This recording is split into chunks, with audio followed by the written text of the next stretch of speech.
Howdy, this is Mackenzie Franklin from SideGame LLC here in Colorado Springs, Colorado. And today, joined by my illustrious co-host, Dan from Chairman of the Board. Dan, how you doing today? Very well, Mackenzie. Very glad to be here, as always, sitting back and doing none of the legwork while you do all these work behind the scenes. So, yeah, always my preference to be on your channel rather than mine. I'm not going to pretend I don't feel the same way. Excited for next time. But that being said, we're going to go ahead and jump into Corporate Cardboard. If you're new here, this is our variety show where we talk about everything board games. We have lots of different sections. So, without further ado, let's start with our first section. Now, the first section we're going to talk about here are games we've been playing. So, these are just a couple of thoughts on 3 different games each. And Dan, I'm going to have you go ahead and start us off. What's the first game that you've been playing?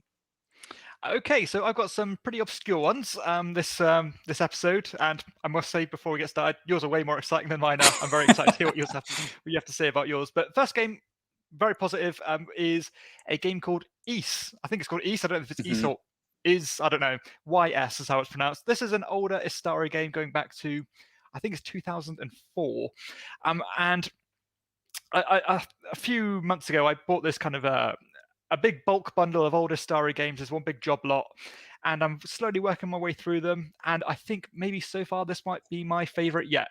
This one is a really clever area control style game where you are blind, well, semi-blind bidding by placing the cylinders, which have different numbers on them. So you've got ones that range from 0 up to 4, I believe. Obviously 4 being the most influential of these cylinders.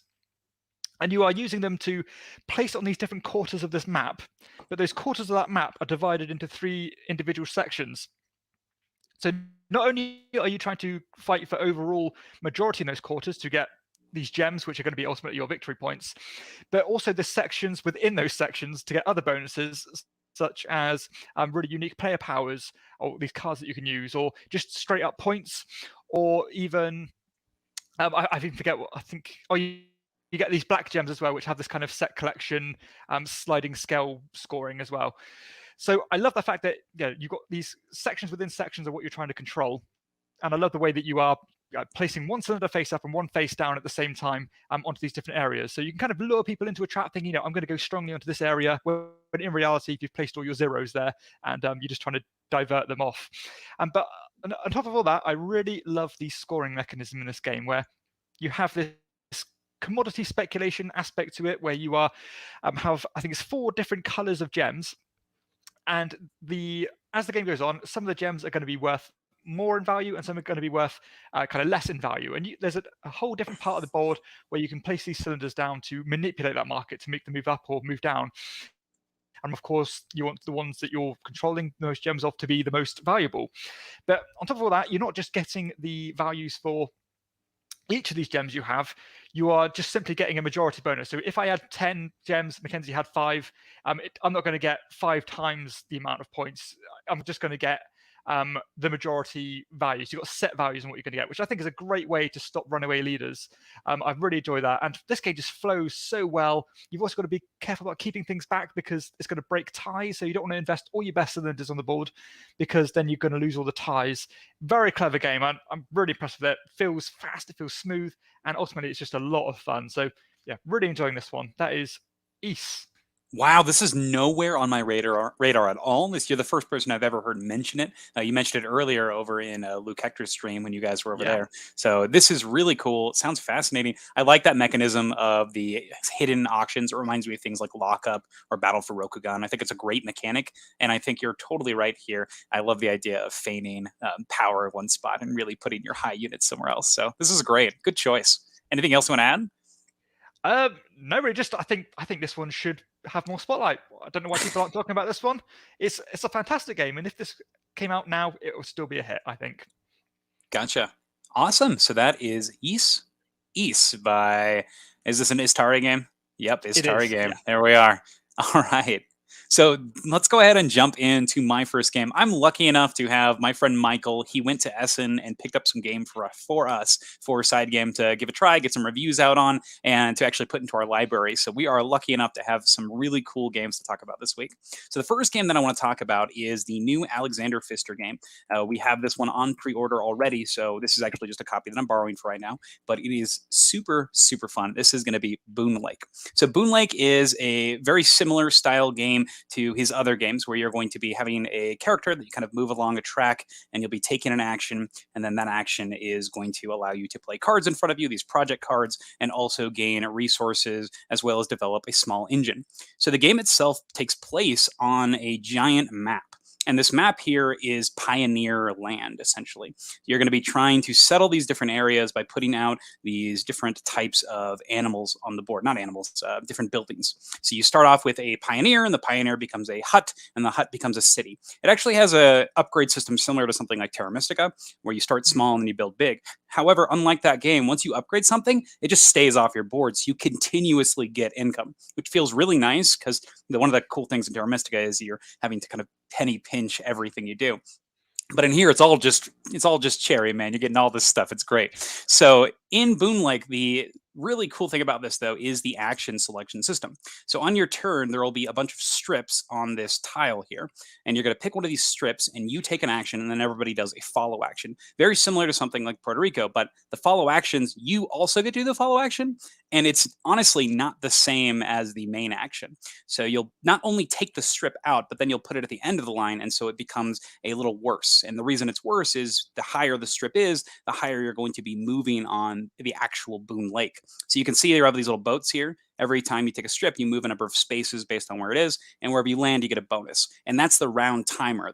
The longer that you go, the more quickly the round is going to be over. So you kind of want to pick your tiles appropriately so you're getting the bonuses that you need, but you also don't want to rush too fast and run out of actions or whenever you're trying to do something. So it's a nice little system there, and the cool thing is everybody's engaged on everybody's turn, and that's really nice because you're constantly playing. So I really like that system. You pick an action, do the main thing, everyone else takes the minor thing. It just works extremely well. The other thing that I really like about this, and this is something that's carried over from things like Maracaibo and Cloud Age, are the project cards, and these are very straightforward in how they work. You pay the cost on the left here, and you play them and get their effects. They can be instants, passives, all sorts of things, endgame scoring, you name it. Now, I do give this game a 9. I think it's pretty dang great. I really enjoy this, but I don't think it's quite at the level of Maracaibo because the world itself is not as open. There's not as many crazy, unique combinations on these project cards, so a lot of the project cards seem to reiterate on each other. They all kind of have a similar mechanic or a scoring, but that's okay because the system itself is fun and it's good, but it's just not as open. It doesn't have as much creativity as I think a game like Maracaibo has, but it's still a great time. Now, the other cool thing about the cards are the way that you provide their resources. If you look at this picture here, you'll have little canoes on the top of your board. And those canoes, while they're under a resource, they provide one of that resource. And so you're at max going to be able to have 2 resources you can manipulate, which is kind of neat because on your turn, you can push your guys downstream as far as you want to produce different resources, but you have to pay money to push them back. So it's a weird mechanic where it's like, ooh, do I play all my cards that require wood because it's on the left and then push them all to the right to produce a bunch of blue, and that way I'm able to kind of mix and match. You can also get permanent production buildings that will help with that stuff, but it's just a really cool mechanic. And the last mechanic I want to touch on is the lever system. So on the right side of the board there, you'll see that there are some levers, and the way they work is on your turn, whenever applicable, you can spend a lever. You pull the lever and it activates an action of some sort. And generally those actions are going to get you extra resources. They're going to be things that you want to trigger. And I really like this system. It's just fun to be able to activate a bunch of mini actions. Everybody likes pulling levers. It's great. And this is a literal lever puller. Cracks me up. So I really like this system. It's super fun, and I've only played it twice solo, and we're going to play some multiplayer games today, but I really like the system. The solo is easy to play, and I can't wait to teach it. I'm super pumped, so really excited. That is BoonLake. Any ideas? This is one you're excited for, yeah? Oh, absolutely, yeah. One of my most anticipated games this year. Cannot wait to play this one, and knowing you're saying this is as good as I think it's going to be, it's just added to that excitement. I think all the things you've explained, I love the look of the board. I think this is going to be a hit for me, and I'm pretty confident of that. So hopefully I'm not overhyping it in my head to the point where I'm going to be disappointed, but I don't think I will be. This is my cup of tea, and yeah, I cannot wait, and I'm very jealous that you got to play it. You're going to love it, Dan. I'm excited for you to give it a try. All right, Dan, Amazing. so what else do you have coming up? What else have you been playing? So staying on the theme of older Istari games, I managed to play a game with a cool theme. I'm not much of a themer. Doesn't mean much to me in terms of theme or setting. But this one I think is cool. This is a game called Myrmes or Myrmes. This is a game about running an ant colony, which I think is such a cool and underutilized setting.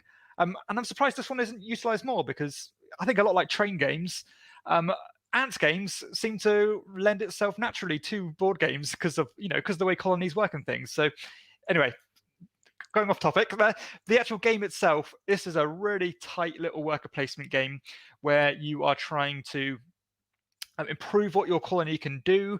You're trying to send ants out onto this main board here, which you can see. And you're basically, when you're sending these ants out, you're either sending them to either kind of attack these prey tokens on the board to kind of get you food or get you victory points. But whenever you leave an ant somewhere, you can kind of in your wake, you can leave one of these pheromone tiles, and those pheromone tiles are going to be the way of gaining resources. So any resources you gain in the game through these pheromone tiles are not yours to spend immediately. They're just kind of in your reserves, and you can potentially spend them, because going down the line, one of the phases is to extract one of these resources from the pheromone tile and put it into your own personal colony. And those are going to be things such as food, because food is so important in this game, because it's one of those feed your worker style games where if you don't feed everybody by the end of the round, you're going to suffer negative points. But you've also got like dirt, you've got this stone, which is used to improve your ability to maybe place bigger pheromone tiles down. You've got other things as well, such as public objectives.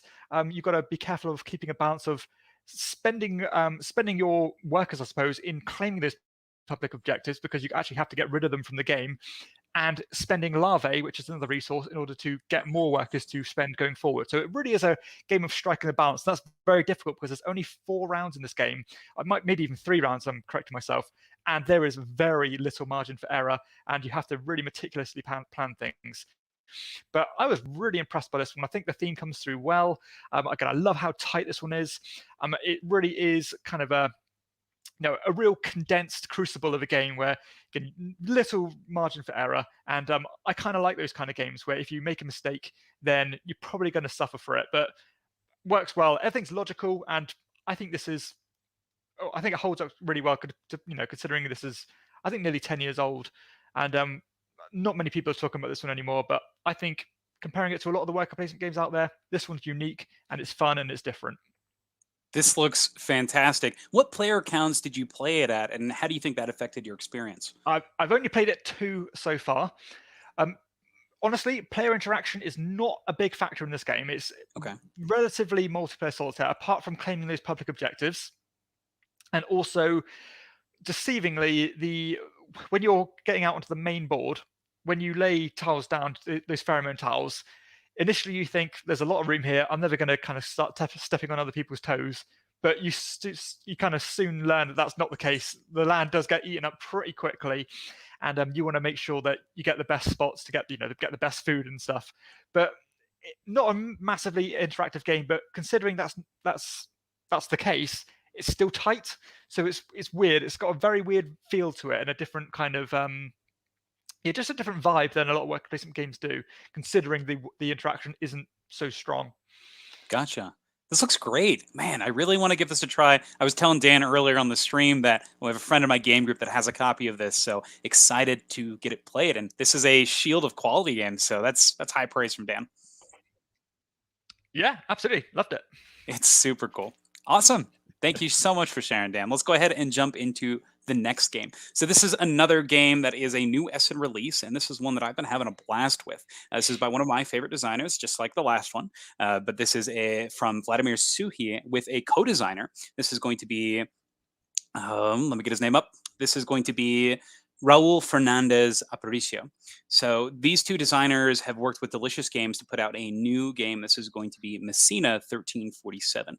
Now, the theme is a little controversial, but I think that it's actually a very positive thing. So this is happening during the Black Plague. You are literally going into the city and you are fighting off the plague. And that's really cool. I really like the idea of you are literally taking flames and putting out fire and putting out the plague. You're burning it, and you're rescuing citizens. You're putting them into quarantine huts, and then you are waiting for them to finish their quarantine so you can allocate them in your estate and give them employment.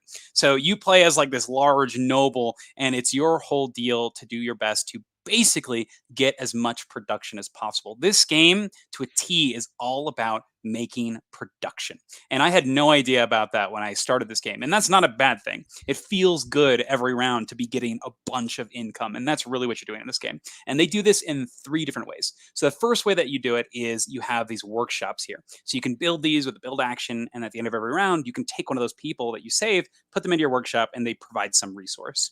The second thing that you can do is while the characters are quarantined, you actually can put them to work while they're in your quarantine huts. So you're like, you're going to be in this thing for 2 years. You might as well hang out and, make some money from it. So they actually will produce resources for you while they're in the quarantine huts. And I think that's hilarious. And then the last way is with these boards here. So you have these large boards that every round you're going to be able to move these little overseer tokens, and when you do, they're going to trigger the different citizens that are inside of there, and you can actually upgrade them so that you can trigger multiple things, so certain citizens may become more important for you. So that's really cool. There's lots of different engine building here. There's also this big track game that you're going to be playing. The top one here is all about actually exterminating the disease. The more you exterminate, the more you go up. You have one track that's going to get you more workers, and then the last track is kind of going to improve your overseer board here.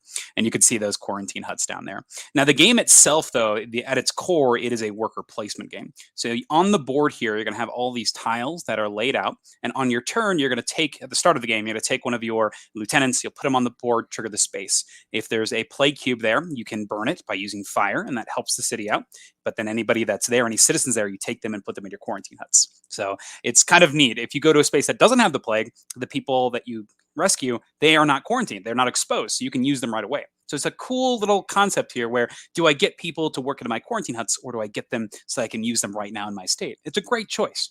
The next, after everybody's played their workers, in the next round, you'll put more plague cubes on the board, but all of your characters you've put out on the board, they now lay down, and those characters move from where they are. So at the start of the game, you have a bit more freedom where you're placing stuff, but later you actually have to be aware of where you are on the board. So you have a lot of planning that you're going to be taking from round to round. I really like this system. You can only move one space next to where you are, but you can pay money to move extra spaces. So money's really important, as not only does it help with movement, it helps with construction costs, but the last big thing is it actually, you can pay money to go up on those tracks. So it can help you get workers, it can help you get additional bonus actions. There's just a lot of stuff going on here.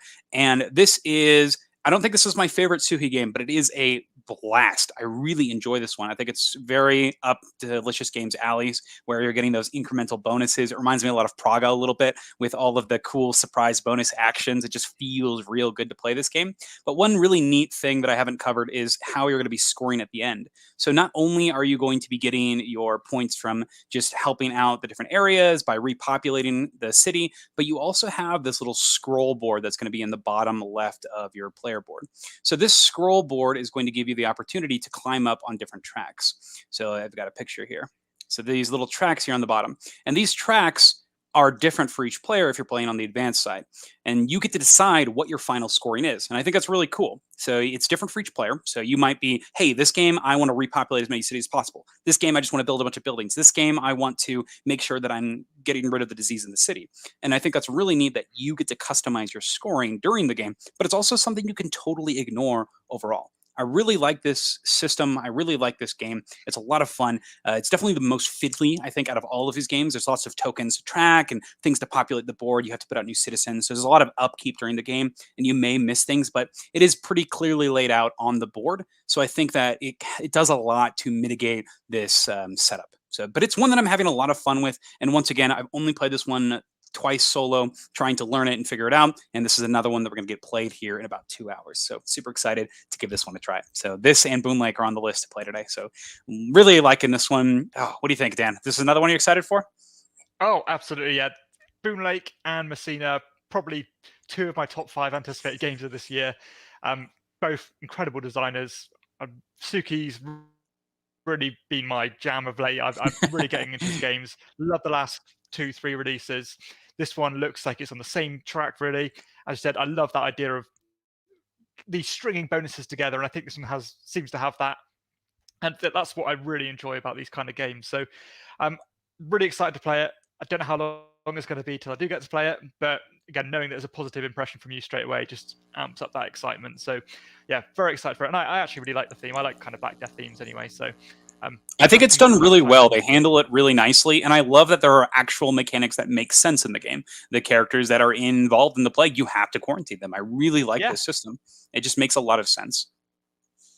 And speaking of themes, Tim here has a comment here. He says that he's very excited about BoonLake, but because he's avoided the controversial theme. And I think that's true. Like, this is very straightforward. You're pioneering. You're settling out in the new land. And I think that Pfister is doing a kind of a step back. I know that he's going to be releasing a new edition of Mombasa with a completely new theme. So I'm excited to see what that's like. It's supposed to also include a solo mode. So that might be one that we pick up. So that's super exciting. Yeah. So Mombasa's a really good game. Fantastic. All right. So let's go ahead and jump into your third game, Dan. What else have you been playing? Okay, so my third game, something completely different, much lighter game, but it's from a Euro designer, Stefan Feld. This is Arena Roma II, which normally if you think Stefan Feld games, he likes his point salad, big grand, clockwork style games, getting points in different ways. This one, completely different. This is a dueling two-player game, which is card-driven and with some dice rolling as well, where you're allocating these different cards and different spots on this board, where each card is allocated to a different pip value, different face value on a dice. And what you're going to do at each turn, you're going to roll 3 dice, and you're going to choose which. Well, you're going to allocate them to the spots matching specific cards which you've allocated them to them previously. And they're going to do things such as, hurting your cards on your opponent's side. It can be maybe so get a point for each character card your opponent has, or all these different ways to get points. But I did like the different winning objectives of this game, where you'd win either whoever had the most points when the common supply of points would run out, or the first person to lose all their points obviously loses the game. And that actually worked quite well. And considering the idea of this game is quite confrontational, it's a head-to-head theme, a head-to-head concept. But it was quite interesting, the routes you could take and the different paths and paths to victory you could do. And rather than when you're smashing your opponent to try and knock their cards out, it's not like the fallout of that is so drastic to the point where it's just punching each other in the face. It's more of trying to poke holes in their side of the table. So whenever it comes to your turn again, the first thing you do before anything is that you get rid of a point for each empty space you have. So I thought that's quite an interesting idea, and I've not seen that before, where you want to keep making sure that you get rid of your opponent's cards, just so when it comes to their turn again, they're going to have to bleed points basically.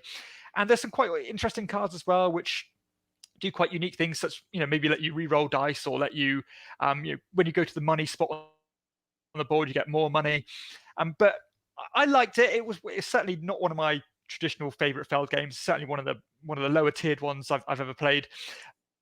But it still does have that Feld twist for a dueling style game, and it really is interesting to see a game like this embedded, or what Stefan Feld's impression of a game like this would be. And this is like the Euro version of a dueling game. It's really interesting. Not going to be a keeper for me, at least not, but I enjoyed my time with it. I thought it was an interesting design, and I thought with what it is and what it's trying to be, it's got some pretty interesting concepts there. And you can see his impression on it, but it still stays true to being a head-to-head dueling game. But it's all right. It's all right. Not great, but certainly not bad either. I like the idea of the powers coming from the cards and the players getting some agency in that. That's cool. I like this system. Yeah. That's neat. It's very simple. I mean, one of the biggest issues I had with it was that I played a couple of games back to back. The first game lasted about 10 minutes. The second game lasted about 40 minutes, because you are kind of subject to the cards that come out to you. Sorry. And sometimes you get into this kind of war of attrition, and it's really long process, because you might start to dwindle your opponent's points, then all of a sudden they get loads and it's back to square one again. So it can be a bit like that at times. But I suppose that's one of the biggest things. If this was always guaranteed to be 50 minutes or less, then I might be a keeper. But because it has that potential to go off the rails and take too long, then I'd be quite apprehensive to play it regularly.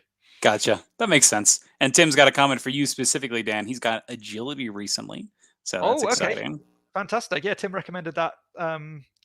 Was it?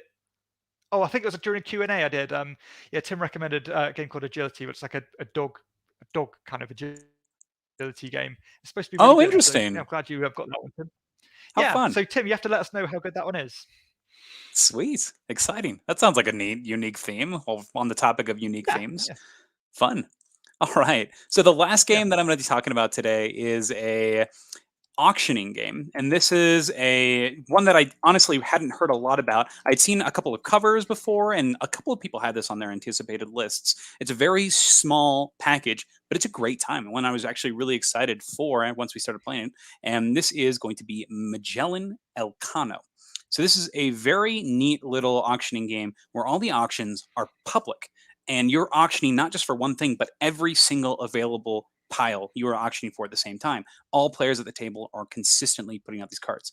So the way it works is each player has a deck of cards, and they're going to have a hand, and at the end of every round they'll draw two. So your cards though have to last you the whole game, and so you have to decide when and where you want to spend them. Every card is double-sided, but the one of the values is clearly better than the others. Well, sorry, not every card, but most cards are double-sided. And so you have the crewmates here. This one is a 5 for green, but on the back it's a 3 for blue. So you have to pick and choose where you want to use it. Do you want to use it for its stronger side, or do you need it just to eke out a victory for the other ones? And the gameplay is dead simple. On your turn, you either pass and you're out for the entire round, but you keep all your cards for the next round, or you play a card face up. And if you play a card face up, you're bidding for whatever color that ship is. The ships go from 2 to 4 for their points value, and you want the most points at the end. You also have this special valued points down here on the right where you can play a card face down, and if you have the most face down cards, you get to win the pile there for those points. Now, at the end of every round, if there's ever a tie for one of these piles, the tied players and the losing players return all their cards that they bid into their hand for that color. So if everybody tied for red, you'd put all your reds back. And then that card would stay out. So in the next round, a new card would be added to the red pile. And so now everybody is bidding for the red there. But that being said, you're going to know what everybody has played, right? So you're going to know, oh, they have their 7, they're going to have their 5, but they're going to get those 2 cards. So you're not sure exactly where it's going to go. And you know that they are probably going to put more cards out for that red because they really want to win those double points. And so it's all about knowing when to eke in small victories. It honestly gave me a feeling of something like Dune, where you want to, the Dune Imperium, where you want to win the conflicts, but you want to do it as cheaply as possible. If you can win with a card, oh my gosh, it feels so good because you're getting little points here and there. But if you are putting your whole hand out to win a chunk of like 11 or 12 points, that also might be the way to go. So it's so interesting. And you could definitely card count and you could see what's happening because every player has the same deck and you pretty much know what everybody's playing, but it's all about the order. And I think that's so awesome because when you pass, you're out. So it can be really stressful knowing when to play which card and for what pile to go to. One that I'm having a lot of fun with, and I really like this one. I can't wait to play it again. That is Magellan Elcano. So cool one. Cool name. Yeah, this one's actually on my short list of games to pick up. So I've actually want to try this one. I think is it a re-implementation of an older Michael Schott game? I don't know. That's a good question. So this is the first I've seen of it. I think it might be an older game, you know. Okay, that makes sense. So let's see. It is. I don't see that it's a re-implementation here. I'm not sure. Or maybe a reprint. I don't know. But I thought it was an older game, but I could be wrong on that. I don't see anything here. Okay, fair enough. No? But Cool. yeah, I really want to try this one. I love a lot of the things you mentioned. I love bidding games in general. So yeah, this seems right up my alley, and really keen to try it. So I'm very jealous of your 3 games you got to play this episode.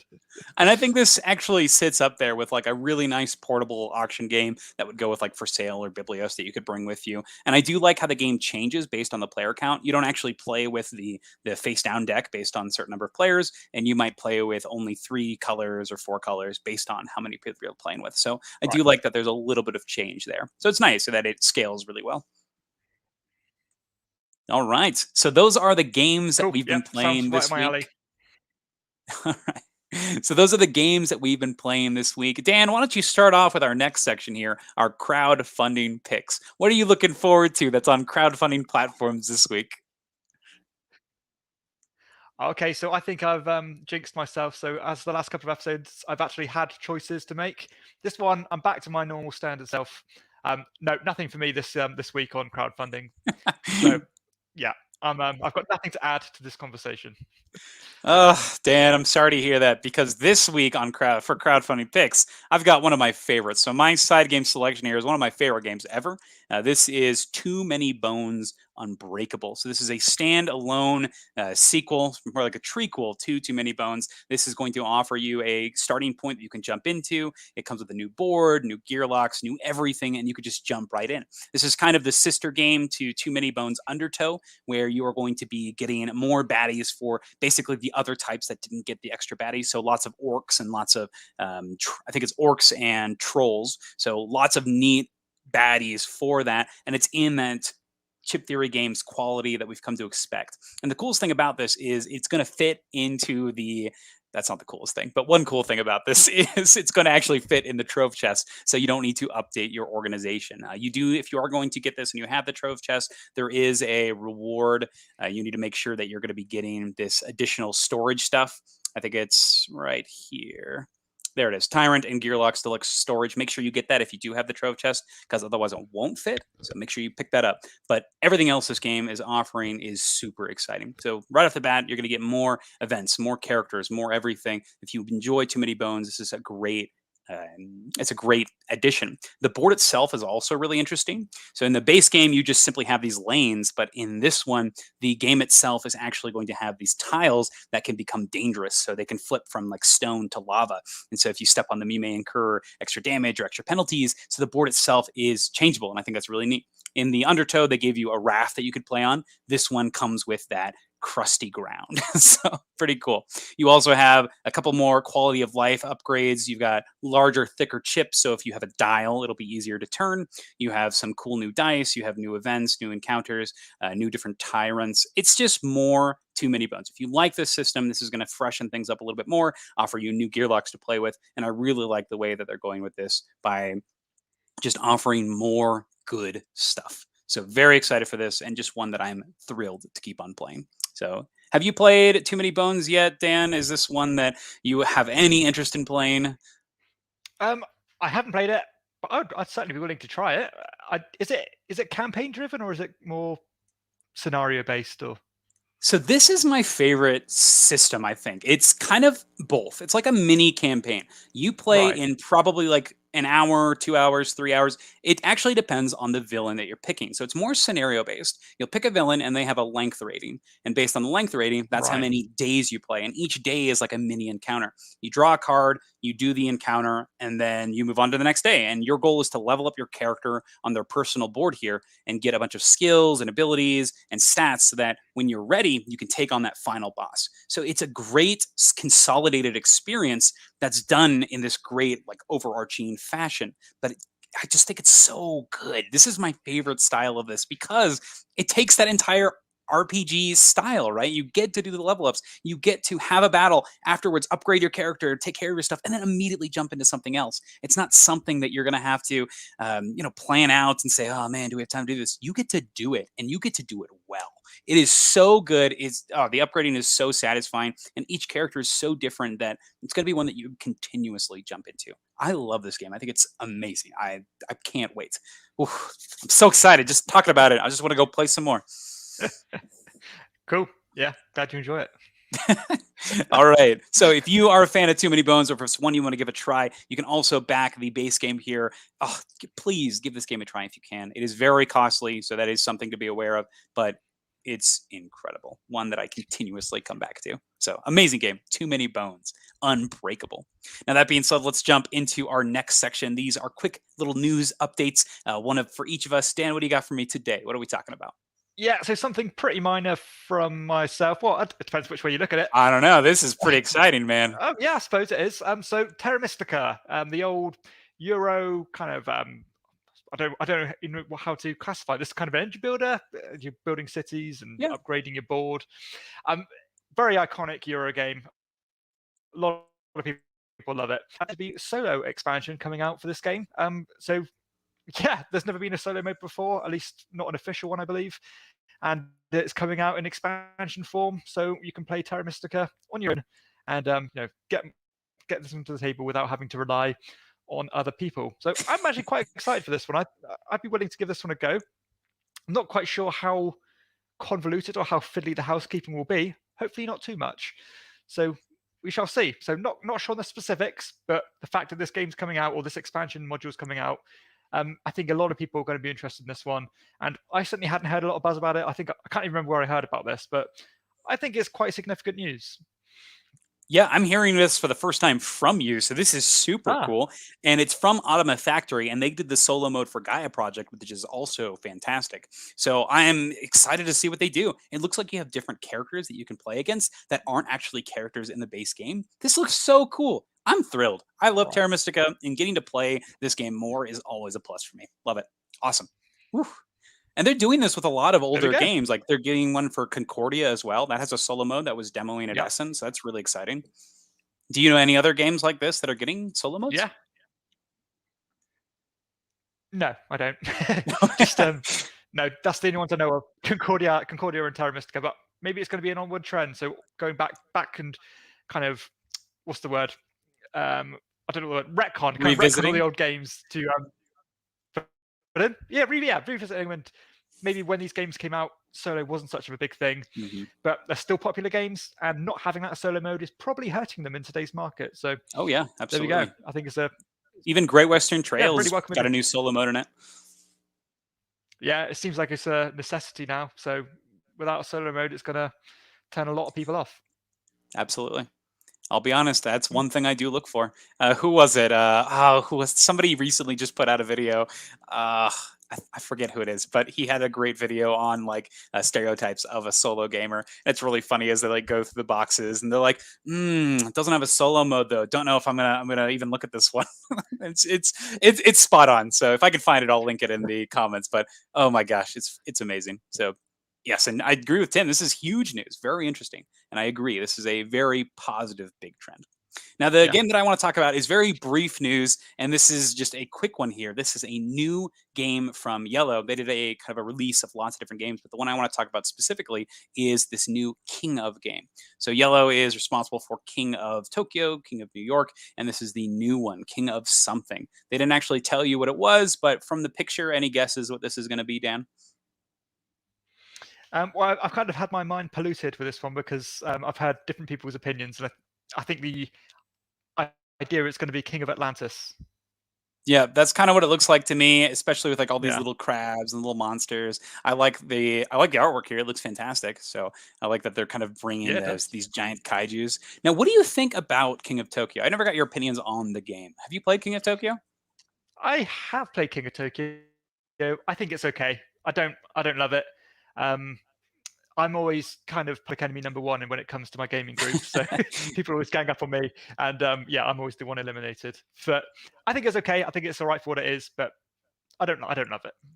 That's kind of how I feel. Yahtzee-style games in general are not really my favorite thing because that person, everybody's watching that person. They roll, they think, they're like, oh, what do I keep? They roll again, they think, and everybody's sitting there like, oh my gosh, just take your turn. And then this one exacerbates it by saying, oh, and now you have a market phase where you can buy stuff too, and you have even more steps you have to think.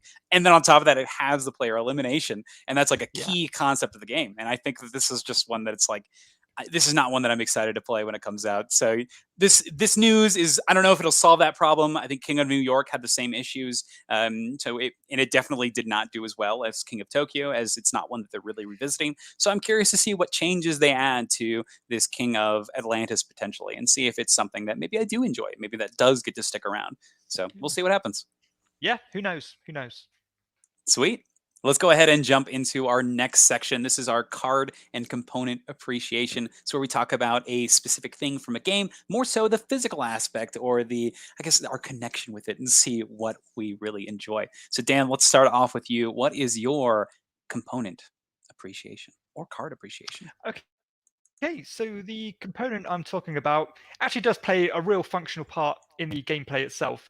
This is the mountain, or the mountainscape, from a game called Dice Miner. So Dice Miner, actually, I think it's come out this year, so it's a 2021 game, and this has been a bit of a sleeper hit for me. I'm really enjoying this one still. I'm still playing it, I'm still hitting the table regularly. It's a very simple dice drafting game, but the way that this mountain itself works is quite cool, because you actually preload all the dice onto the mountain, like you can see from the picture here. But you can only ever draft from the pinnacles of that mountain. So it's got a real, I don't know, it just works what it's supposed to be, and it kind of connects back to that, that mining theme, the whole mountain theme. It's a very simple game. You're just trying to collect sets of dice, and from 1 to 5 to get that many points. You can try and convert negative points into positive points by connecting certain dice together, and stuff like that. But that system with that that 3D mountain just lends itself to the game perfectly. It's not just a gimmick; it's functional as well as being good looking, and I just really like it. It's a really nice, clever gimmick for a game that's so light. I love it. And it looks great, let's be honest. And especially with all the different designs and the custom dice, it really does pop. This is great. Yeah, I think so. And really good game as well. Surprisingly good. Wow, I'm so happy that you're enjoying this one. Once again, another game that's in our kind of gaming circle, but have not had the chance to play. But I know it's there, so I'm waiting on pulling the trigger there until I get a chance to play it because I know I'll have an opportunity. So awesome! That is Dice Miner. All right. So the game that I want to talk about is for Everdell, and specifically, I want to talk about the expansions for Everdell. So my component are the boards. So the cool thing about Everdell is as you play, whenever you add an expansion, the expansion itself actually will attach onto the main game board. This is known for its kind of over-the-top extraness when it comes to the board itself. And on the Kickstarter here, you can see a pretty good explanation of what these are going to look like when they're all added together. So the way the game works is every time you include an expansion, it's going to give a kind of a addition. So we have Pearlbrook, where you got a water area that was added to the game, and then you have this new one. I think it's called New Leaf. Everdell, no, Mistleaf. Mistleaf is going to be adding a train station. And the way they work is they actually will get slotted onto the sides of the board here. So let's see if I can get a good picture of it. I have one here, if I could find it here. But I really like that the way that it really opens up this space of the game, and I really like that. So the new expansion here has a deluxe edition, and they do a really good job of showing how it's all put together. If I can find it here. Did I pass it already? I don't think so. Aha, here we go. So if we slide down here, oh, maybe I did pass it. I'm rushing. Hold on, give me 1 second. It should be here. Aha, here we are. So this is how it lays out. So you're going to have the main game board in the center there, and if you play with Pearlbrook, it goes on the left side. And then if you play with the train, it goes on the right side. And then if you play with the Belfair, it goes on the top. And then if you play with Spirecrest, it goes on the bottom. So when they're all combined together, it just becomes this one large puzzle, and every area has its own space. And I love that. I think it makes so much sense here, and it just really adds to the whole flavor and everything in the game. And I think it's really neat how it has its own section. And this also allows you in the future to create more expansions where you can fill in those additional sides. I really like that. And it's really aesthetically pleasing. So the funny thing about this though is you're not actually supposed to play the game with a mix of expansions. You're supposed to play it with only one at a time. So I think that's kind of funny that even though it all fits perfectly around here, you're only supposed to play with one at a time. So I think that's kind of hilarious that they've designed it this way. So what are your opinions on this one, Dan? Yeah, that was going to be my first question was, do you really play with all these expansions at once? Surely that's going to completely, make Everdell something it's not supposed to be. But yeah, it kind of defeats the object if they could have all plugged into the same spot anyway. But hey, it looks good when it's all set up. But even if, I don't know, are they absolutely not compatible, or is it just advised not to play them together? It's advised not to play them together because a lot of the game is built on combo building. So you're looking for cards that connect to specific cards. Think something like Seven Wonders, where if I have this card, I build this one for free. So if you're playing with all the expansions, you're diluting the deck of cards, so it makes specific things never show up. So the game can be pretty sacky if you're getting your combos and somebody else isn't. So it can lead to that if you're playing with a lot of the expansions. And I think that's the big reason. Yeah, makes sense. All right, let's go ahead and jump into our next section, and that is this or that. So our question last week for this or that was a pretty controversial one here, and this has to do with standees versus miniatures. And so we had that question over on Dan's channel, and what were the results? How did it look? Okay, so I think I threw a spanner in the works that completely ruined this question for everybody.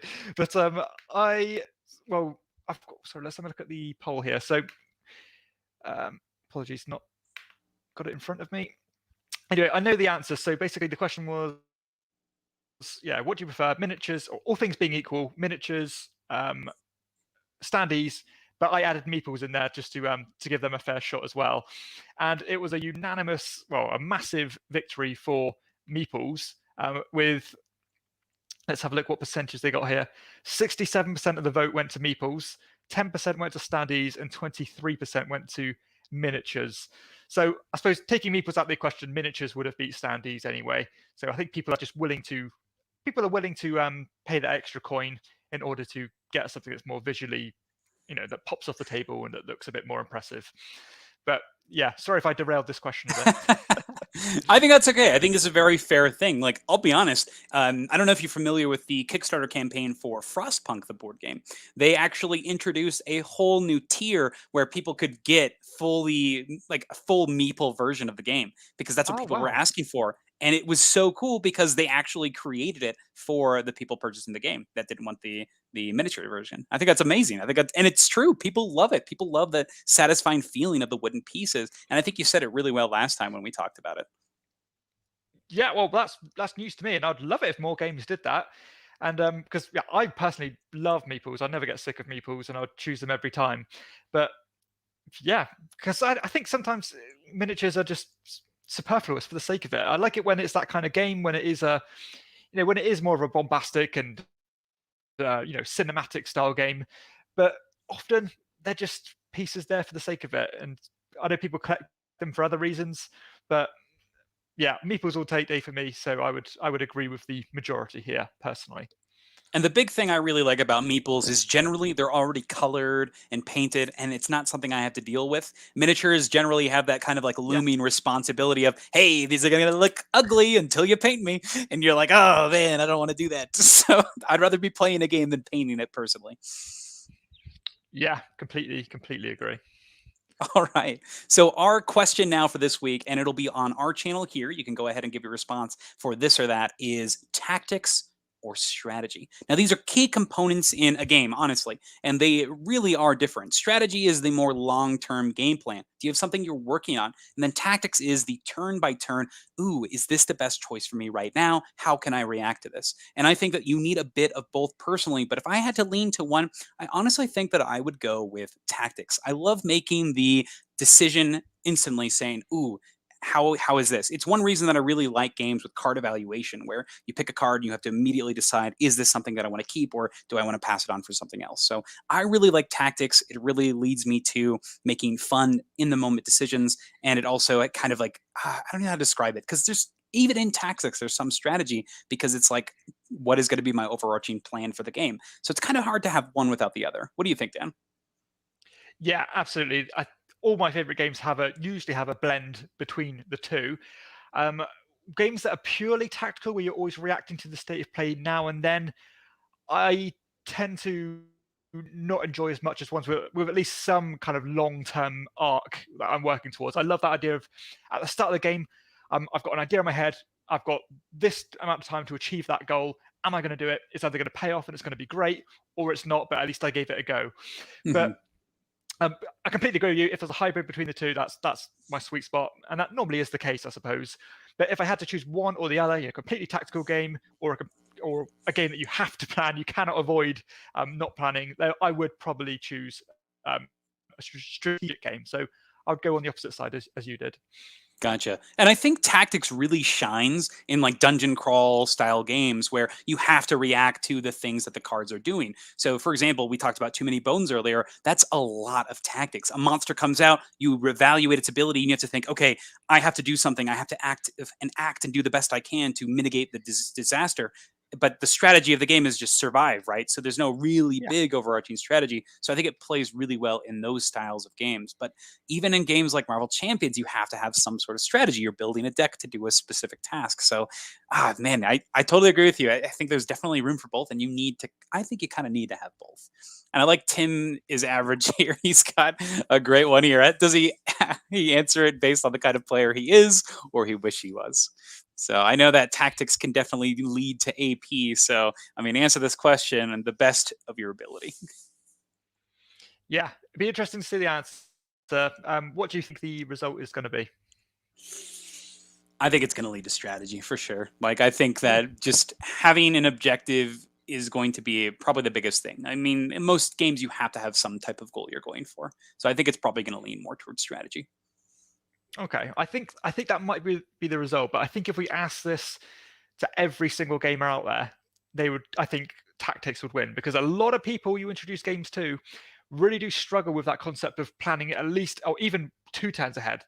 It That's really true. is an exercise you need to drill into your head, and it's almost like a muscle you build, because it's just natural to me now. I think, what am I going to be doing in 5 turns time? But that was completely alien to me when I first got into the hobby. I couldn't rack my head around it. I could only evaluate what's there at face value. So it's a really interesting dilemma, really, because we might take it for granted that we love strategy games, and we like building towards an ultimate goal, but that is really a part of the brain that a lot of people who don't regularly play board games, they just don't explore that part of their brain. And I've seen it in practice time and time again. That is absolutely accurate. So I can't argue with that. I think you're totally right. Yeah. Perfect. All right, let's go ahead and jump into our next section here. We're going to jump into mechanism appreciation, kind of a counter to the last one we talked about. We're looking at game mechanics and seeing, let's see what makes things tick. Let's go with it. Dan, what is your game we're talking about today? Okay, so the game I'm talking about is a game called Alchemists, which is a deduction and worker placement style game. A pretty heavy and convoluted one that's got quite a lot going on in it. And to be honest, my overall impression of the game is decent, but I think it's been improved massively with newer games. But if you watch any of my content ever, which I suppose if you're watching this, you probably have, I really don't put a lot of investment in theme or anything like that in games. But one thing I really do like about this game is a particular mechanism that is thematic, is this idea of debunking other people's theories. So in this game, the idea is that we are these alchemists and we're trying to work out the kind of chemical formula of these different ingredients and the potions they make. But doing that and achieving that takes quite a lot of work and quite a lot of graft to work that out. But I love the idea in this game that you think, you know what, I'm pretty sure I know what the answer is. I'm not 100% sure, but I'm just going to publish a book saying this is the answer, just to get in there first and get this big amount of points. And other people might think, oh well, he obviously knows the answer. I'll publish the same book, and I'll agree with their theory. But if somebody else puts that extra bit of work in and think, you know what, I don't think he's right. I don't think that's the answer. I'm going to do the extra legwork and prove his theory wrong, and I'm going to prove that I'm right. And I can say, look, I've proven it wrong. There's 100% clarity here. I've debunked your theory. Therefore, your information is invalid. I get the points. You don't get any points. In fact, you lose points. I think that's such a cool idea. It lends itself to the idea of the game so well.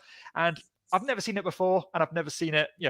Never seen it replicated at all. And I think it's a really cool and fun idea. That is, so that's the debunking mechanism from the game Alchemists. That's so fun. I love this idea. I mean, it's like those other games, like the deduction games, but people can be like, oh yeah, you're totally right. I really like that people can kind of bandwagon specific theories. That's so fun. Yeah, exactly. It just makes sense as well. It's so logical. You think, because you are racing to get those theories published, and because there is that tension of the race, you think, you know what, let's just go on my gut reaction. Let's get it down there and claim first spot. But sometimes that can come back at you in the ass. So I really like it. Perfect. All right. So the game that I want to talk about today is one of my favorite dice drafting games. This is Coimbra. And the mechanism that I want to talk about specifically is the card costs tied to the dice value. So this is a dice drafting game. You're going to be picking these dice, and the higher the number, the sooner you get to purchase one of these cards. And these cards here are going to have these costs printed in the upper left. But they don't give you a number, they give you a type of currency. There's 2 currencies in the game. There's coins, there's shields. And so based on the card, that's the type of currency you pay, but but the thing you actually pay is the pip value on the dice. And I love this mechanic. I love that you can take a crappy die and put it somewhere, and you're going to pick last, but it's going to be the cheapest card ever for you, and you get to control the price. So you can do some really fun things where you can buy a card earlier in the round that might give you resources for a card you're looking for later. You can focus on a specific type of currency and only collect cards of that type of currency. I just think it's a really solid system, and it's one that I think should be explored more in these dice drafting style games. It's such an elegant mechanic of tying all of this to one single die, and I think it works really well here. Love Coimbra. I love this mechanism. What do you think, Dan? Absolutely. Yeah, I actually managed to play Coimbra on Friday. What a game this is. This game is so good. Completely my taste in games. It's been, I think, a top 10 game of mine for a while. But yeah, one of the main reasons is that fact, am I going to draft? Yeah, drafting this dice is great because it's going to get me priority on picking the cards I want. But you've got to have the capital to back that decision up. Otherwise, you can't. And as Mackenzie said, take a low die, go right at the back of the queue, potentially even get nothing, but pay next to nothing for it, which can sometimes work out really well because you're not always looking for the same cards. But yeah, that key mechanism that you mentioned is just absolutely amazing, and I adore it. And I love how this game is different because of that during different player counts. So if you're playing like a 4-player game, everybody could pile onto one specific section, so you could really sneak into some areas and pick up some cheap cards. So I love it. Fantastic game. That's Coimbra. All right. Let's go ahead and jump into our next section. This is our random game generator. So in this one, we are going to, as you can imagine, we're going to pick a random game. So let's go ahead and pull up BGG, get that randomizer going, and let's find something to talk about. So here we are at Board Game Geek. We'll go to Browse, and then we'll go to Random Game. What do you think, Dan? What's coming out this time? This is, I think it's going to be a core game, so no expansion. And I think it's going to be, something we've heard of. I think it's going to be a hot Essen release. But I'm going to say Are you ready? I hope so. Let's go. Random game. Come on, give me a hot Essen release. Tim says it's a promo card. You might be right. It normally is. All right. We have found Coeur de Lion. Wargaming rules for the Crusade era. Nice. Ground scale is 1 inch is equal to 10 yards. This is from 1974, 2-player only game, 2 hours, 28 pages. Here we are. Have you ever heard of this system? Never. Looks like it's some kind of war game, is it? It is a war game. It is specific rules for a modification of a pre-existing war game, it looks like. I've never heard of this. I have never seen it. And it looks like BGG has also never heard and also never seen anything out of this. No forum posts, no comments, no files, just a really nice picture. So there is a geek list with this game in it. It looks like it's for the Crusades. The board games. So potentially a fan-made expansion for this system. Let's take a look at Crusades. Interesting. Yeah. So do you ever dive into fan-made content when it comes to board games, Dan? I can't say I ever have done. Gotcha. Some things that I do run, I will try. Oh, go ahead, Dan. Sorry. It's not something I'm directly flat out against. I don't know. I just never really, never needed to look for it, or not something I've really considered, I suppose. Gotcha. One big thing that I do when it comes to fan-made content is I do look at potential solo fan-made contents or cooperative fan-made contents. It gives me a way that I can learn to play a game, and that way I can figure it out before I actually have to teach it to people. So that's one that I really do enjoy, are the solo fan-made stuff. Like there's some good ones for Res Arcana and games like that. So I think it's pretty solid. It looks in here, though, that the only reason it's on this geek list... Sorry, you're getting a little bit delay. Can you hear me okay? Oh, yeah, I can hear you perfectly. Yeah, it just seems to be a little bit of a delay. But I was going to say, Gotcha. Yeah, I kind of lied then, because I have tried some fan-made solo modes as well. And some of them are pretty good. Some of them are pretty bad, but some are quite good. But anyway, yeah, the Crusades, carry on. No worries. So it looks like this is only on this list because it just happens to to involve the Crusades at some point. So it looks like there's no real information on this game. Unfortunately, another dud for the random game of the week. Unfortunate. But that's why we love it. Yep. And Tim's got a comment here on the fan-made stuff. Doesn't really get into it, but sometimes it gets adopted by publishers, and that's really neat. So we actually saw this with one of the newer Caverna expansions. So the Forgotten Folk was a fan-made expansion that got turned into a full-fledged one. I think that's super awesome. Have you experienced anything like this? Yeah. No, but what a compliment that is. I'd love that if you were just a fan and you put that much love and TLC into a game for the actual original makers of the the product to say this is good enough to publish. What a compliment that is. That's great. So yeah, fully support that. If people are going to put that much effort in and that much care into something they obviously passionate about, that's fantastic. I totally agree. There's some really cool ones. Another one here is Time Stories. Time Stories did a whole fan-made expansion, kind of like, I guess, declaration. They were like, hey, if you have a module for Time Stories, we'll look at it and potentially publish it. I think Melissa and Kevin Delp from the Tantrum House, they actually wrote Hadal Project, and I think that's amazing. So they were able to put that as like the newest blue box game. So amazing. I love that. As you said, extremely high compliment to know that your game is good enough to be produced here. So super awesome. But that brings us to our next section. Or it could be... Oh, go ahead.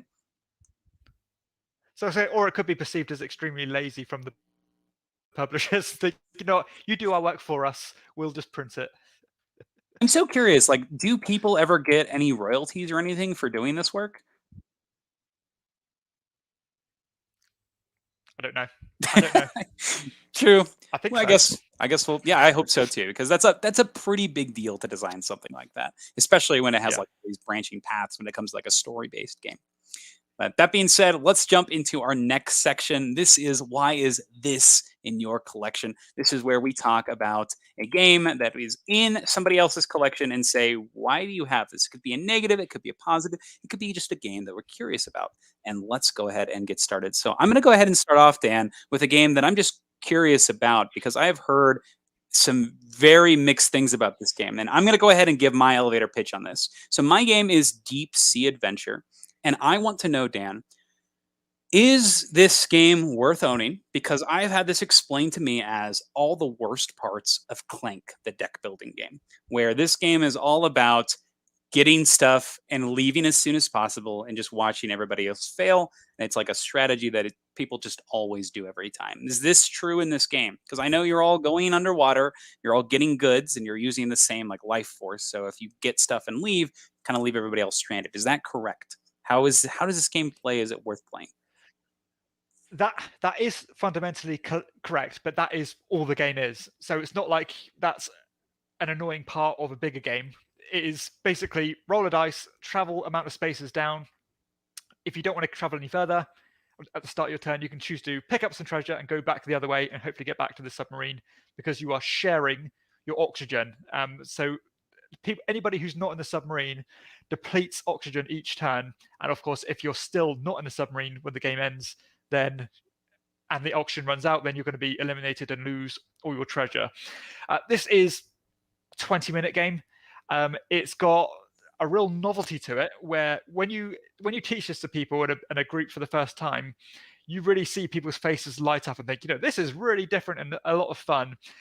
I think maybe if you do start to be a bit more gamey with it, there is potential for it to go down that track which you mentioned, where you're all kind of thinking, let's all go for a deeper dive together. Like literally, let's go push right to the end this turn. Somebody doesn't, and therefore they kind of leave everybody else stranded. But that's kind of where the fun comes in, because sometimes they can do that and try to throw everybody else under the bus. But everybody still might get that treasure and get back in time. And then, of course, they've probably got the better treasure and will ultimately get more points. But I actually do like this game quite a lot. I don't think it's the best push your luck style game, but I think it's a solid one. It seems to be a big hit with whoever I played this with. It scales pretty well because I think it accommodates up to 6 or 7 players. Plays pretty quickly, and it's not an amazing game, but it's a pretty good game. And for a pretty good game to take next to no space on my shelf whatsoever, and to semi-regularly hit the table still, I think it's worth keeping. Okay. I think that's a very concise review. That's exactly what I was looking for. Now, in the pantheon of Oink games, where does this fall for you? How do you mean? Like in all of the Oink games, like Fake Artists, Startups, where does this go in your ranking? Is it your favorite out of all of them? What do you think? I haven't played too many, so I think I've only played 4 or so. So I've played a Fake Artist Goes to New York, Insider, obviously Deep Sea Adventure, Startups. I would probably say this one 3 out of 4. I think I prefer this to Fake Artist, but not as much as Insider and not as much as Startups. Gotcha. And then we got Emily here. She's also only ever played Startups. So I don't know if this is something that interests you. I guess give it a try. Dan says it's a solid push your luck game. Kind of pushes the envelope. Very short play time. It looks like. All right. Yeah. If you were to would you recommend this to me? I'm going to say I really don't know because it really is on the fence. But I'm going to say no. But okay. It's affordable. It's affordable. It's very mass appealing. And I think if you're introducing completely new people to games, as I think you do quite a lot, am I right? Yeah. Then I think it might be a good shout because I think okay. Everybody's going to enjoy it. I think everybody's going to walk away from the game with a smile on their face once they've played this. Good to know. Good to know. And you said the playtime is pretty dang quick? Yeah. I mean, it takes, 20 minutes max, maybe 30 at a stretch if people are messing around a bit, but definitely won't play any more than that.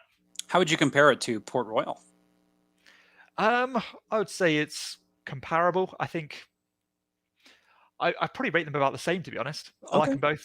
Don't love them both. But yeah, maybe Port Royal is a bit heavier. You can't really introduce that to brand new gamers, I think, because there's some other kind of mechanisms like set collection mechanisms, and the going bust element to the game is a bit more complex in Port Royal than it is in Deep Sea. Anybody can play Deep Sea Adventure. Anybody. That's true. It's a bit more definitive too, right? If you bust, you die, right? So I mean, well, yeah, only for the round though. It's divided into 3 rounds. So. Oh, okay, that's a bit more manageable. Yeah. So it's not the end of the world. If you can still recover, even if you get nothing from one round, you can still come back and win.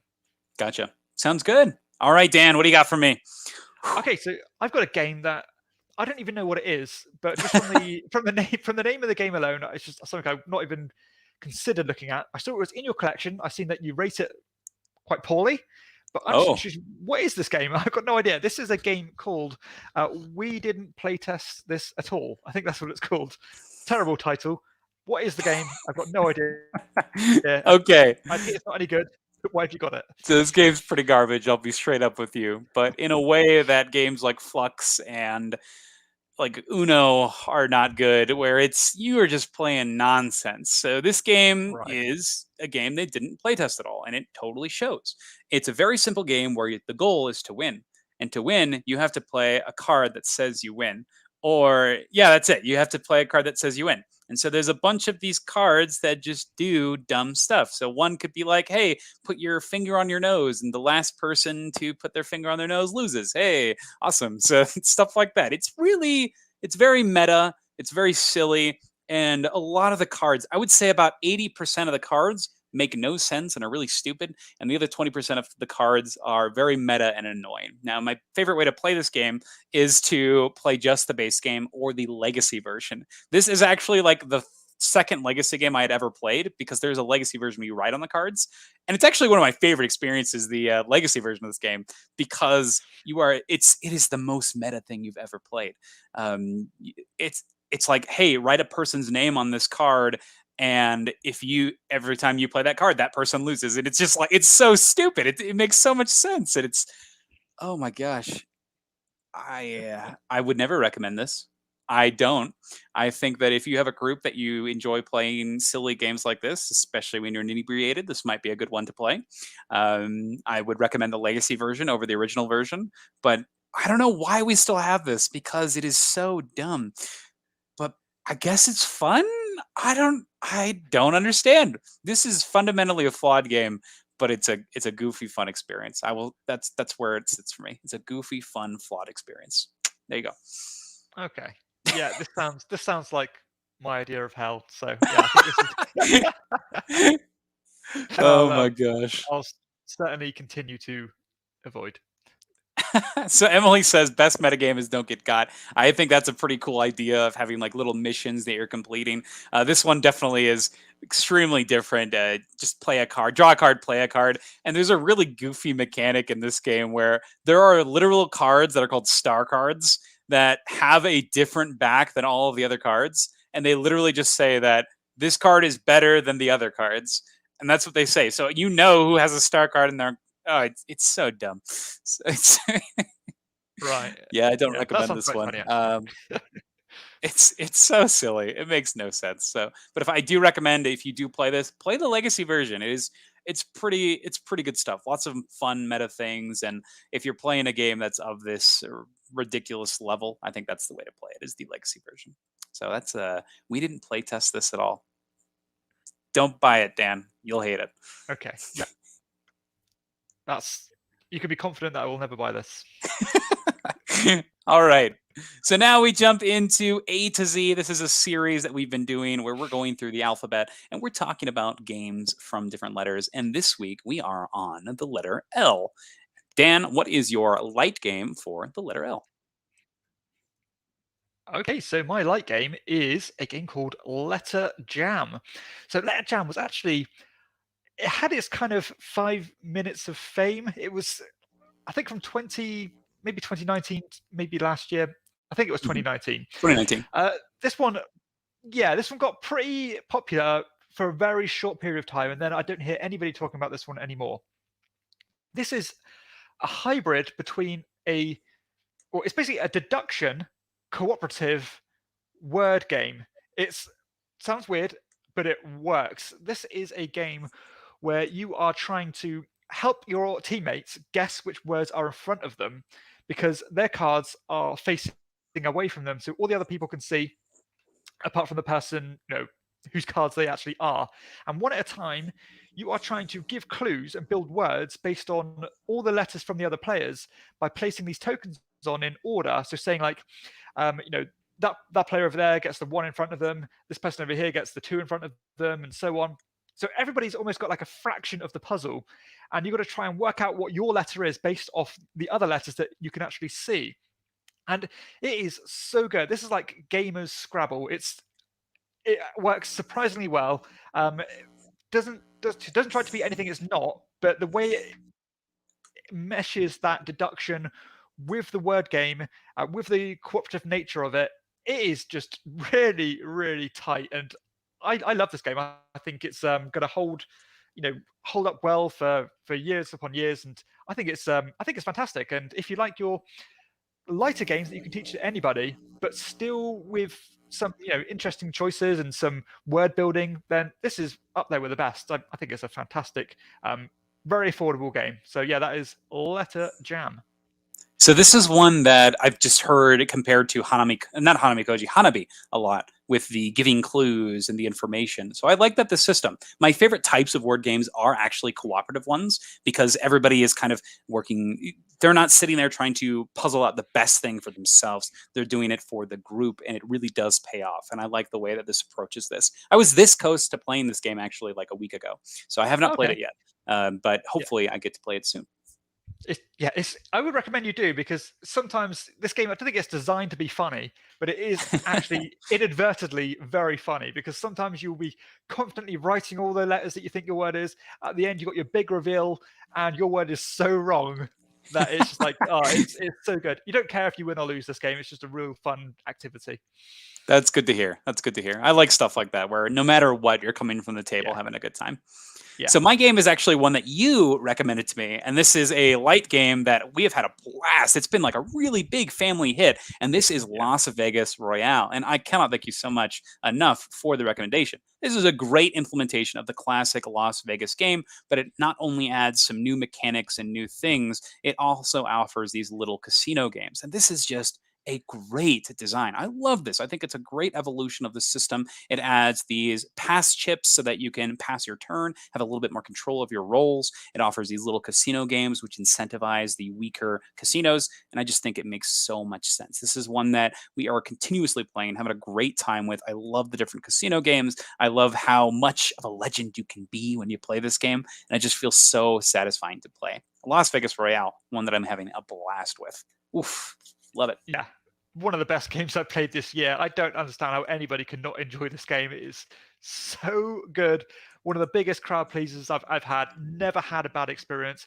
Everybody walks away from this game thinking that was super cool, despite it just rolling a bunch of dice again and again and again. What a game this is. Amazing. Really good Dawn is incredible. Absolutely. Totally agree. Love it. Love it. Give it a try if you've played the base game and you're looking for something that's just going to even more, I guess, not even revitalize, just get you to keep on playing it. It's so good. So good. Oh, what a blast. Absolutely fantastic. All right, Dan, what is your heavy game for this week? Okay, so my heavier game this week is a game called Lorenzo Il Magnifico, which is from the Italian designers. This one is a kind of a worker placement / engine building game, as you are placing workers onto the board to claim these cards, and these cards are going to score you points in different ways, either just kind of set collection or giving you engine benefits, such as when you, some cards might say, when you buy a certain color card from now on, you get it for cheaper or something like that. So it has that engine building that way, but also it has a almost like a literal engine you're building, as you have these 2 rows of cards, and there's an individual worker placement spot on the board that you go to, which triggers all those cards from left to right, which can kind of shower you in resources, and it really does. It does feel like so satisfying, and it feels like you're taking big, strong turns when you do pull that off. This also has a weird system that, again, no other game has ever used, where before you even start the round, you are rolling 3 dice, and those 3 dice are going to correspond to the strength of the workers of your color for that round. So you've got the black, the white, and the red dice there, and so that means your red worker in this example is going to be worth 1. So it's only got a strength 1, which means that you've only got access to the cards right at the bottom of the rung, but you can boost them up with these workers. Now, I've heard some people say that they don't like this game because it's random. And I couldn't disagree more, because it's not a random game. Everybody is getting the same treatment. So just because my red worker is strength 1, that means your red worker is strength 1 as well. So it's a completely level playing field. And if you haven't taken the time out in terms of giving yourself a contingency by building up these assistants again to increase your pit values, then that's shame on you, really. That's your fault. So it's almost like a game like Castles of Burgundy. If you don't have those workers, then you are subject to the dice rolls. But if you do make sure you have a constant supply, then you're going to have that freedom and mitigation to do what you want. But I think this game is one of the best engine builders out there, if not the best engine builder out there. I love it. It's brilliant. And yeah, one of the only games I think I've rated a 10 of all time. So I think it's incredible. Oh my gosh. I need to try this so hard. Like this and El Grande and all these other games. Emily's referencing your chat from earlier. Oh my gosh. I need to get this one played. It's once again another game in this circle. I just want to play it before we commit on it. But I like these designers a lot. So I can only imagine myself enjoying this entire system. I hope so. This one seems to be the most one of the most polarizing ones out of their collection of games, mainly for that reason I mentioned. And I think another reason people don't like it so much is the 2-player game. There is a real tense or real tight map where only one person can go to the engine part where you run your engine each round. Mm-hmm. So it's almost like a necessity that you need to get there. But I don't mind that. I never found it a problem. I think it scales perfectly fine. But I would be interested to hear your thoughts on it, because I love it so much. I wish other people did. And when I hear people don't enjoy it, quite often, I'm often surprised, especially for their reasons, because I don't find the same problems that they do. But hey, I don't know. I love it. But hey. Okay. Good to know. Okay. Interesting. Yeah, I'm excited to give it a try. It's another one that's on the list. Okay. Fantastic. All right. So the heavy game that I'm going to talk about this week is one of the first living cooperative card games. This is Lord of the Rings, the card game. So this one is not as highly rated as the others for me, but it's still a fantastic time. This takes the entire Lord of the Rings IP and puts it at the forefront and does a great job through a scenario-based play. And that's my favorite type of this style is scenario-based. I love how you're able to just get a deck, get a mission, and go at it. This is one that I entered into really late in its lifespan, probably in the last year of its lifespan. And so, with that being said, there was a huge backlog of cards that I just didn't know existed. I didn't have the deck building. And so, through this game, I've really been just playing by looking up deck lists that other people have played over the years and just jumping into kind of other people's creations. And I actually really enjoy that system. There's a great resource. I think it's Rings DB that has a huge collection of deck lists that you can look at. And so if you are a little bit apprehensive about playing the game, there's ways that you can kind of mitigate that. So it's really neat. You can really jump in, even with just a core set, and have a good time. Now, the game itself is really interesting. You're going to pick 3 of these characters. They'll be your leads, and those are the colors that you're kind of playing in your deck. They're going to provide resources every turn, use those resources to play cards, and then you'll use those cards to defeat enemies. And I think the coolest mechanic, the thing that I really like about this game is the way that the enemies work. So each enemy, whenever they attack, they're going to be dealt a shadow card. And these shadow cards are going to give them some form of special ability. And so, or they could do nothing. So if they attack your character, you decide to defend if you'd like with one of your heroes or one of your characters. Otherwise, you're going to have to take that damage directly. And sometimes these shadow cards can be pretty nasty with their effects. So I really like the system of you don't really know which cards are threats. You can do things to kind of look at these cards and kind of anticipate what's going to happen, but even letting in a small little goblin might end up being catastrophic. So there's a lot of risk management and a lot of decisions here when it comes to the different characters that you're going to be fighting. So I really like this one. It's a great solid system, and you can see how they've taken the mechanics of this game and put them into things like Marvel Champions and Arkham Horror, the card game, and just really the evolution of the system. But I still think this is a classic. If you love the Lord of the Rings theme, this is going to be a game that you can play forever. There's so much customization, so much fun. I really like this one. That's Lord of the Rings, the card game. Yeah, it's a really good game. Probably one of the best, one of the heaviest card-only games that I've played that I've really enjoyed. So normally I like my card games to be a bit simpler, just in and out style games.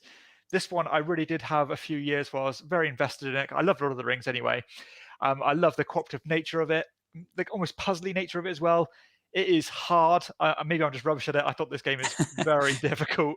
I wasn't very good at it at all. But I enjoy the system. I like the again mapping out who's going to tackle the enemies, like the way the ranged attacks work, and the progressing story where things escalate. And I love the creativity that all the different stories and individual mechanisms, depending on the scenarios, are injected into that core framework. So much creativity in what people can do with that system, and it works really well and holds up well considering it's an older game now. Yeah, I think it's great. I totally agree. Now we have a couple comments here. We've got Emily for her L's. She's chosen Marvel Legendary and Lisboa. Super awesome. And then she's sure that Lost Ruins of Arnak will be the medium choice. So I think those are all great picks, Emily, and I'm glad you're enjoying them. So we're big fans of Marvel Legendary here in the Franklin household. So big fan of that one. Sweet. Let's go ahead and move on to our next section here. This is our final question of the day. This is our audience question. And Dan, you have the answers once again over on your channel. What are we talking about here? I do. So I always find this question really interesting. So we asked if you had to choose between only playing board games that have been released up until, let's say, today, or so only playing games now or before, or playing games now until the future, which would you choose? So if you choose the ones in the future, you could never play a game that's been released up until this point. So you can't play your favorite game ever again, but you could play a game to come out in the future. Now, what would you choose? Would you choose ones that are already out, or would you choose games that are yet to be released? Because who knows what the future brings? And this was a really crushing defeat for games yet to be released. So everybody wants to kind of taste or take their trusted games and make sure that they can play them forever, because I think people do get sentimental value out of the games they've played, and they can't really comprehend or even imagine not being able to play them again. So I think it's a really interesting debate, and I'm surprised it was as strong in favor of one way than the other. I thought it'd be a lot more equal. But yeah, the audience have decided that old games and existing games are what they would choose. So I thought it was quite an interesting result. So I have to agree with Emily as well as some of the others here that have commented. I think Freak Rook said it perfectly here. The future of board games is long and bright. It'd be a shame to only keep playing games of the last 10, maybe 20 years, if only for the fact that everything seems to be getting a reprint. So not only are you getting reprints, but you're getting sequels, you're getting games that take pre-existing mechanics and do them in more interesting, more exciting ways. I just think there's so many things that you could pick. And so I understand the idea of clinging to these games that we love and that are proven amazing games, but I just think, like they said here, there's just so many new things that are going to be coming out. Yeah, I'm completely with you. Not even a close consideration for me. I'd definitely choose to keep playing games that are coming out, because inevitably there's going to be a game that's very similar to your favorite one anyway coming out. So I'm surprised it was so unanimous, in existing games. And I think Tim here has a really good comment. There's so many good classics, but we're evolving as an industry as a whole with diverse stories, themes, characters. And I think that's super awesome. And I think that's totally true. We're getting new perspectives. And as a result, we're getting really exciting, different games. So awesome. Can't agree with that more. Yeah, who knows what's going to be the next big thing. Have we peaked in terms of the great games, or are we just scratching the surface? And I'd hate to think that I couldn't play anything new that's going to come out. That would kill me. So yeah. I gotta agree with you. So that brings us to our question for this week, and that is, let me write it down really quick. So our question for this week has to do with the people that you actually game with, your groups, and how you find them. So our question here is, how do you find gamers to game with? How did you find your current group? Did you find them through social media, people you know? Have you turned your friends into gamers? I'd love to hear your thoughts. And Dan, let's start with you. How did you find your current game group? It really was a hybrid of a lot of things. So people I've played sports with, I'm really good friends with, and they've kind of come into the fold. People I used to play online games with, have kind of all come together in one big kind of conglomerate. We're all best friends, and we've always played together. Started playing war games like Warhammer and stuff. Got into the Magic the Gathering, that kind of thing, and then it evolved into playing board games. Also, I play with family, so obviously that's always known each other. But I've got friends from university who I used to play a lot of games with. So yeah, lots of different ways I've met people who I do play games with. What about yourself?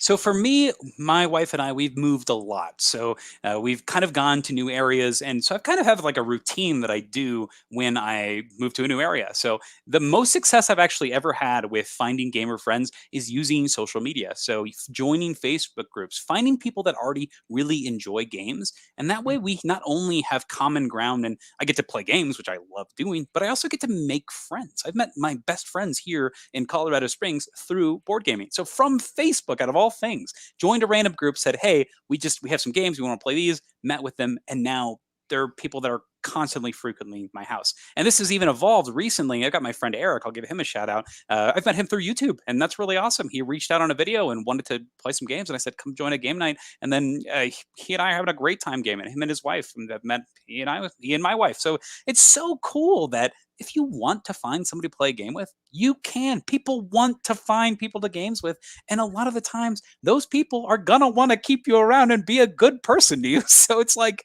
they're going to want to be cordial and fun and friendly. And it just makes for great people, great experiences.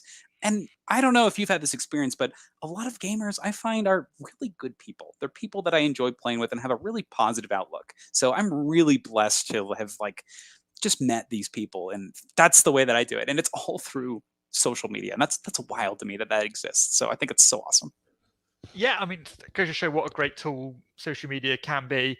And as you said, people are passionate. Generally, when people get into this hobby, they really get into this hobby. They get the book, they get the bug, they get hooked on it. And of course, if you get that connection with somebody, you need each other to enjoy the hobby. It's not a game. Well, we'll talk about solo modes, but generally, it's a hobby that relies on other people. So people don't want to throw that away. It's not it's not something they're going to take lightly. They want to make sure that, again, they want to secure their future, I suppose, and keep enjoying their hobby. So, again, generally really good people. I've never really met someone I don't like who enjoys the hobby. Just, again, said it just lends itself to good people in general, I think. But yeah, so many different ways, and I've met people from lots of different routes, and people I've met specific gaming groups have been great. People who I've met in other walks of life, of course, and they come into the hobby as well. So it really is. I truly believe that there is a game for everybody out there, and even if board games aren't your thing, there will be something you enjoy. So yeah, I think it's a great hobby with tons of great people involved. Totally agree. I cannot agree more. Now, this one's going to be kind of hard to put on a poll because there's just so many different avenues of meeting people for gaming. So I'll look for the comments for some answers as well. But with that being said, that's our show. That's Corporate Cardboard. Thank you so much for joining us today. We had it later in the afternoon, so I'm glad to see so many eyes here joining us. And if you're watching it later, please feel free to leave any suggestions or anything in the comments. I'd love to hear your opinions on your A to Z, your favorite mechanisms, any ideas for games that we've been playing, like all the Starry games that Dan's been up to, or all these new Essen releases. Oh man, so super, super exciting. Thank you, Emily, for joining us today, and Tim, as always. So super happy to have you here, and Michael earlier for being involved in the chat. Great as always. We have a quick question from Emily here. She says, "Are you going to any cons this year?" So I know we just finished our big con season. So how about you, Dan? Any cons this year or maybe next? I've only been to the UK Games Expo this year. That's the only one I tend to go through year upon year. I would like to go to more, but I don't think I'll probably go to any more until next UK Games Expo, because it's generally the only one I go to for no other reason other than I don't think any other are particularly local. So it's quite a trek for me to visit a con. So if I am going to visit a con, I want it to be the biggest one in the UK. So yeah, UK Games Expo. So probably no more this year. Gotcha. Same here with me. Most of my game conventions I do locally, so I do them in Colorado, and those won't be till next year. So we're going to be doing the Game Con, which is over at the high schools here. So that's pretty exciting because I get to game with a lot of kids, and it's super cool. I love introducing young gamers to fun games, and that's kind of perfect for our kind of a scope for game nights. So that's super exciting. And then we also just have a lot of different community-driven gaming conventions here. So super exciting. Emily asks, no PAX, no PAX. I'm sorry, not going to be there. Once again, it's very hard to move our library. So if we did meet, it'd be kind of like a meet and greet there. And maybe that is something that I'll do in the future. Maybe we check out Gen Con or Essen next year. I'd love to visit. I think that'd be awesome. Not the biggest fan of Gen Con in particular, but potentially if we get those press badges or anything like that, I think it'd be really interesting to go to do. So that'd be super exciting. Awesome. Yeah, but that's everything. Have a great rest of your night. Thanks again, John, for tuning in. Everybody on the stream and everybody watching in the future, thank you so much for watching. Side Game Strong, y'all. Thanks, everybody, and I'll see you next time. Bye. See ya.